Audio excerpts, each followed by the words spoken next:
everybody can watch this later. Anyway, so to this week is lessons learned.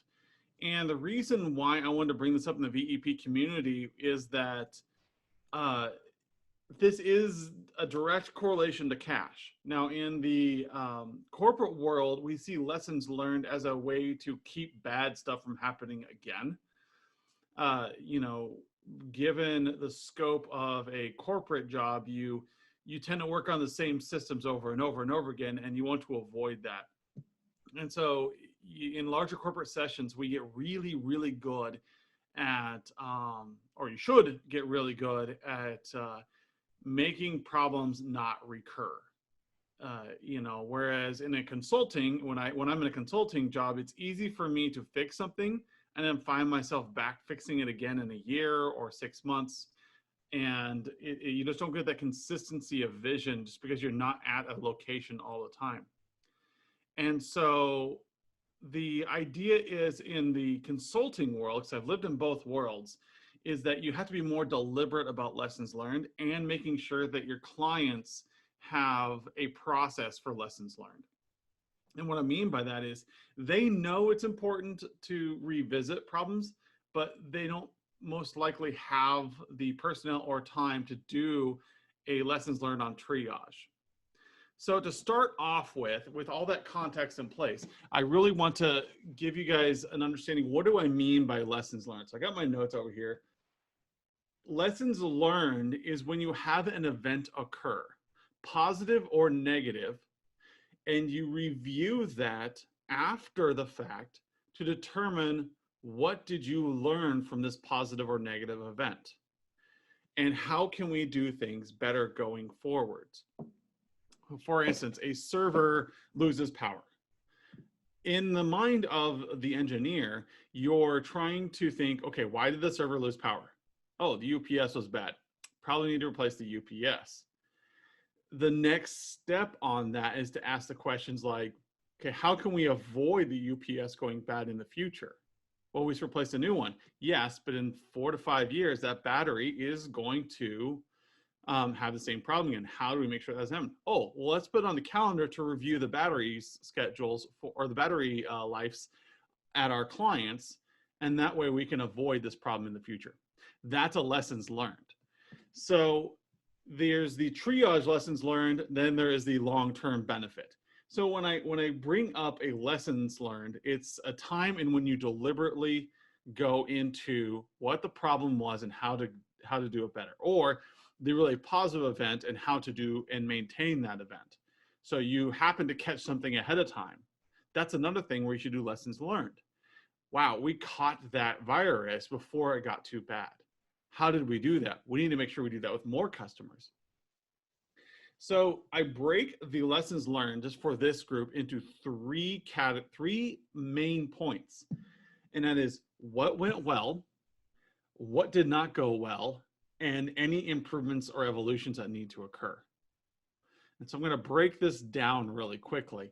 So what went well? This is obvious. So we're going to use the pandemic right now as our boom. So one of the other terms in lessons learned, or DR in recovery, is boom. So you have post boom, which means like something happened and you're in the post boom. And you want to make sure that during that post boom, you're in triage mode. After that happens, then you do your lessons learned.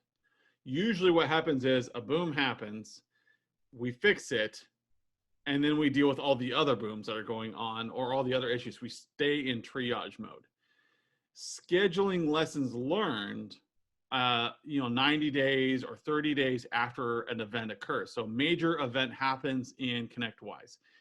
And there should be part of your process where major event occurs, downtime, or you can decide what your triggers are. Lessons learned immediately get scheduled with the technical team afterwards. Your client doesn't necessarily need to be involved for a technical boom. It's nice for them to be involved so they can be part of the decision-making process. So when you do a lessons learned, you get the decision makers in the room and you say, what went well? And so in the case of the pandemic, some of you had clients that transitioned to home really well. Some of you saw that your clients did not transition well, and there were some things in the way, like they were using too many desktops, or there was too many processes that were hindered by a work from home schedule. For instance, a restaurant can't necessarily work from home. They can build up a food truck, they can build up to-go delivery services, but it takes time to get those in places, and things need to transition really quickly. Or you might have an educational institution that transitioned really well, but they had a lot of issues with Zoom, getting kids to understand how to do homework, and a lot of things that you're seeing like memes on the internet about right now are great lessons learned from the pandemic boom. And so we want to focus on what really went well. And in those particular situations, we want to augment those.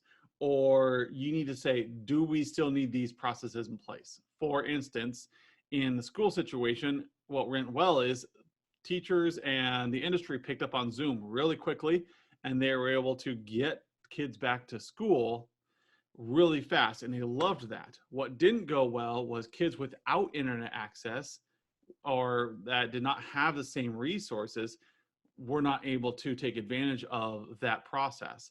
And so then the next thing that came out was hotspots were given away, during lunch, the free lunches that a lot of schools did. And so we evaluate these things and we try to decide, is there a way for technology to help in the what went well?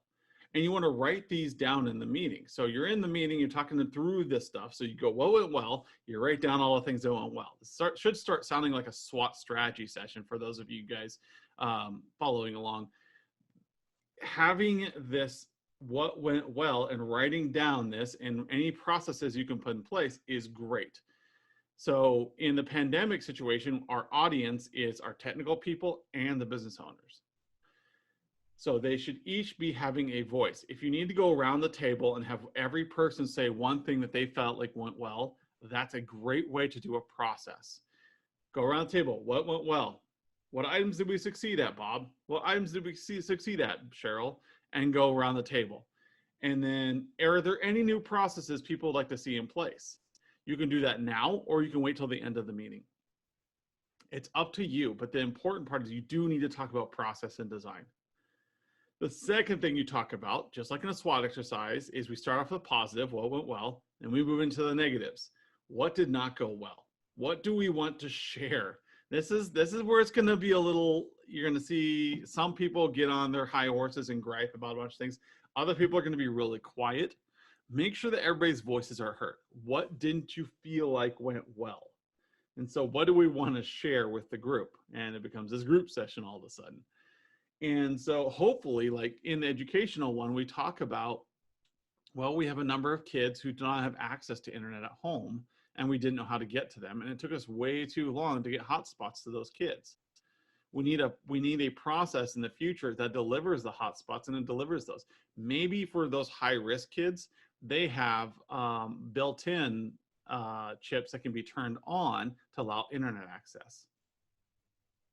And that becomes a solution that you can provide. How much does it cost to have a GSM chip inside a Chromebook? Can we do that? Should we give them a different style of computer? Should we ship out hotspots to all these kids? These are questions that need to be answered and that you as technical people can provide. They may not know that they could have a GSM chip in a Chromebook or a laptop. That is something that is new.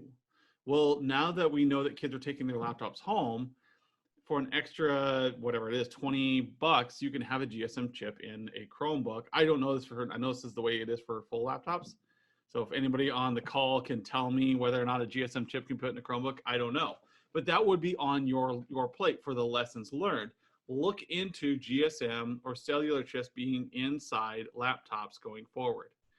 Yes, it's going to cost $20 a device or $30 a device more. But in a triage situation, you know that every kid can open their Chromebook at home and have access. There's no prerequisite for home internet.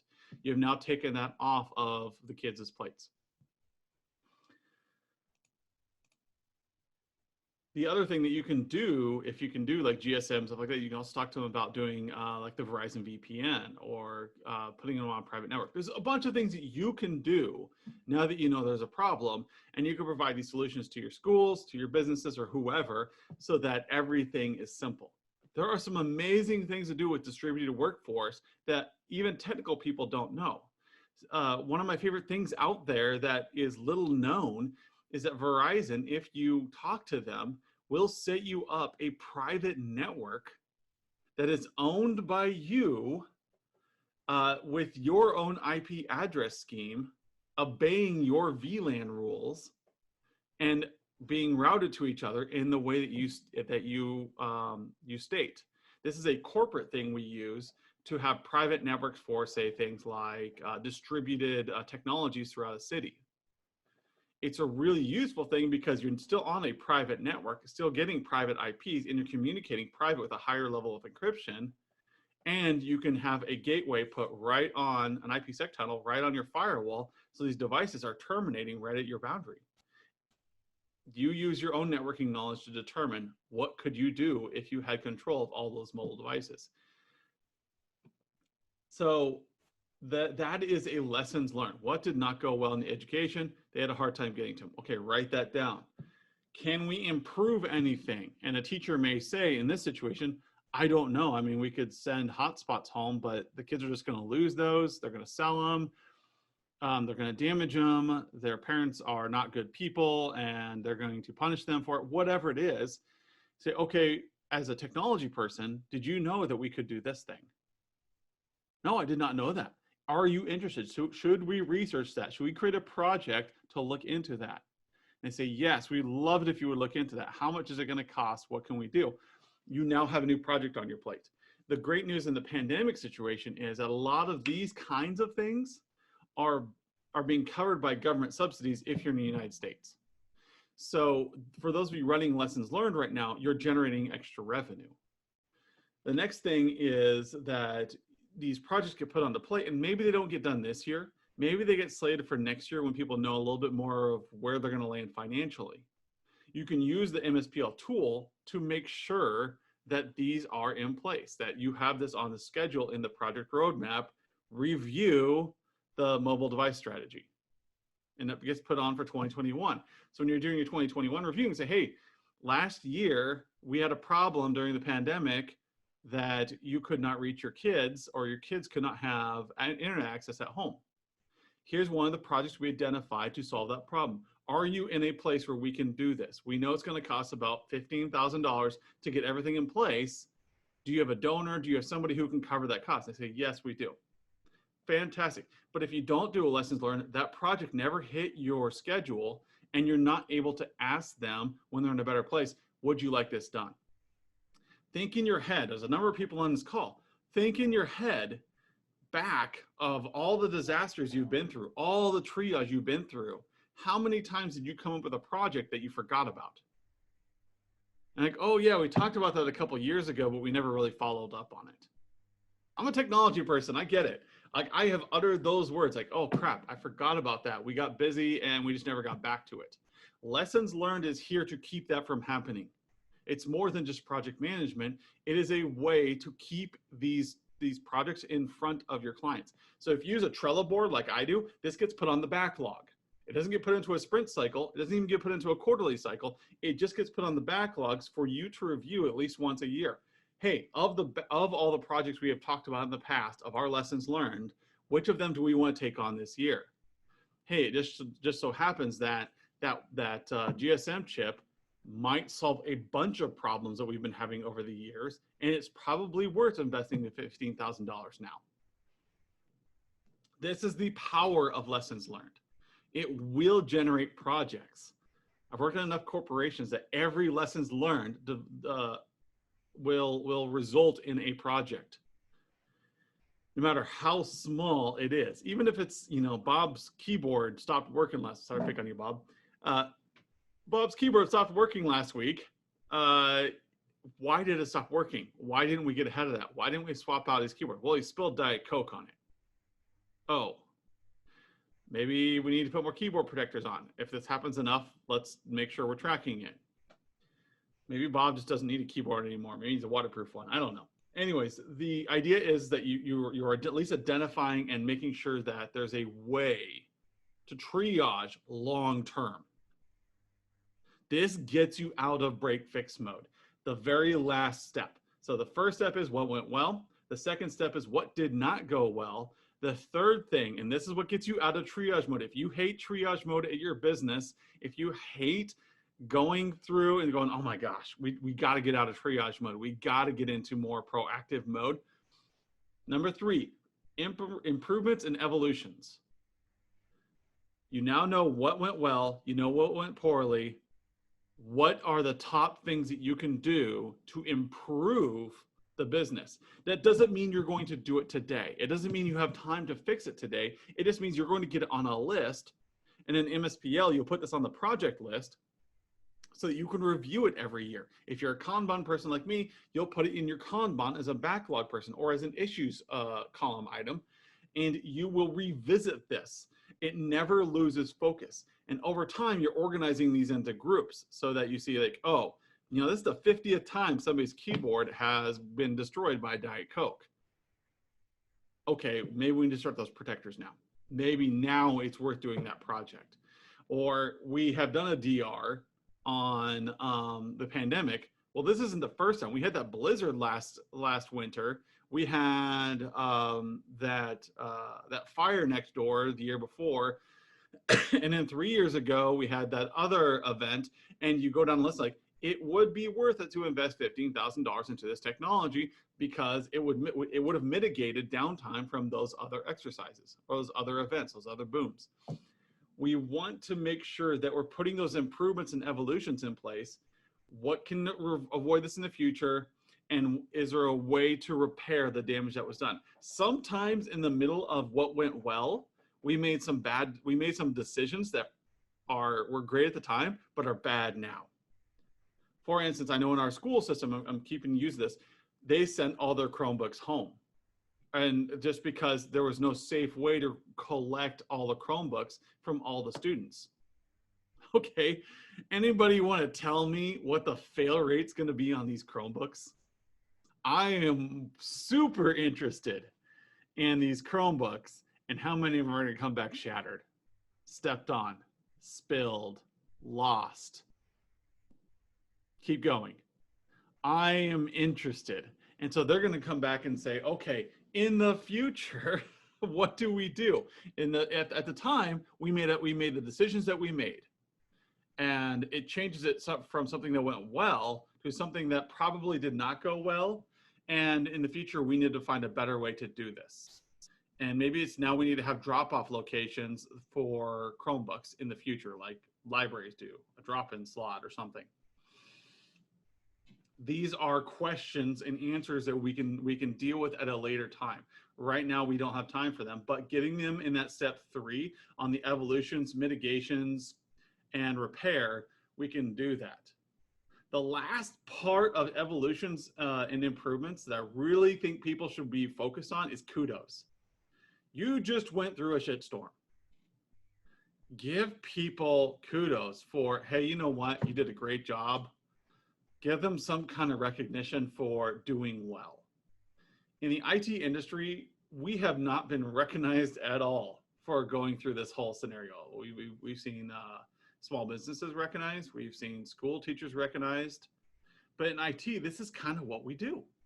This is standard practice. You know, people don't see us working on the back end. So it's on you to give those kudos out to those workers that spent all night trying to make sure that the servers were expanded in AWS or in Azure, that the capacity was increased. Everybody takes it for granted that you're just going to be there, but you know that you helped them, that you saw them through it, that this engineer worked his butt off or worked her butt off, making sure that continuity of operations was in place. Give those kudos out so that your burnt out employees right now feel better about themselves. Or at least give yourself a kudos. Give yourself a break. You know what? It's been a month since I've taken a vacation. I'm going to go do something nice for myself. Do that. If you're the business owner and you have not given yourself some kind of break or some kind of reward for getting through this absolute crap fest, do it. Do something nice for yourself. Buy yourself a bottle of scotch and say, you know what, I earned this. Go out and have a day fishing.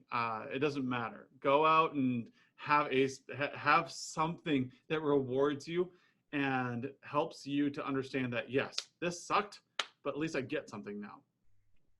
Relax yourself and then do it all again. So lessons learned, what you really need to know, since I've been talking here for 20 minutes straight, what went well? Make sure everybody in the room says something or reaffirms something. I would suggest getting them to say something new each, or rewording something else, or adding on to something else. What did not go well? This was a crap fest. It's okay. People need to talk about what didn't go well so that we can get to number 3, evolutions and improvements. Are there things we should improve? Are there things we can't afford to improve? Are there things we just need to get on a list? Are there people we should recognize for doing a great job? What should we be doing to repair any damage that was done?